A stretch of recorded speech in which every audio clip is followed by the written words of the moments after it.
আসসালামু আলাইকুম প্রিয় দর্শক, আজকে আমি সঠিক নিয়মে ফর্মুলা মিল্ক তৈরি করে দেখাবো। ভিডিওটি সম্পূর্ণ দেখার অনুরোধ রইল। তাহলে চলুন শুরু করা যাক। ফর্মুলা মিল্ক তৈরি করার জন্য সবার প্রথমে ফিল্টারটি পরিষ্কার করে নেব। তার জন্য যে কোনো ধরনের লিকুইড ক্লিনজার নিয়ে ফিল্টারটিকে পরিষ্কার করে নিতে হবে।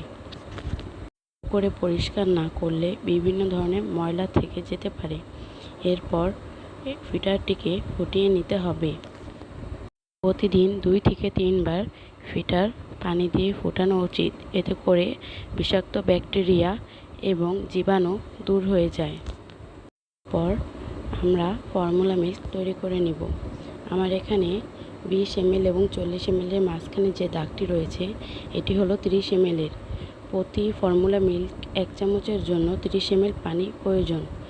সবার আগে আমি 1 চামচ ফর্মুলা মিল্ক দিয়ে দেব। এবার আমি 30 ml হালকা কুসুম গরম পানি দিয়ে দিব। আপনাদের বাচ্চাদের স্কিন অনুযায়ী গরম পানি দিবেন, যা তারা সহ্য করতে পারবে। এটাটিকে আলতো হাতে ঝাঁকিয়ে দুধটিকে মিক্স করে নিতে হবে। জোরে জোরে ঝাঁকালে বুদবুদ সৃষ্টি হলে তা বাচ্চাদের গ্যাসের সমস্যা করতে পারে।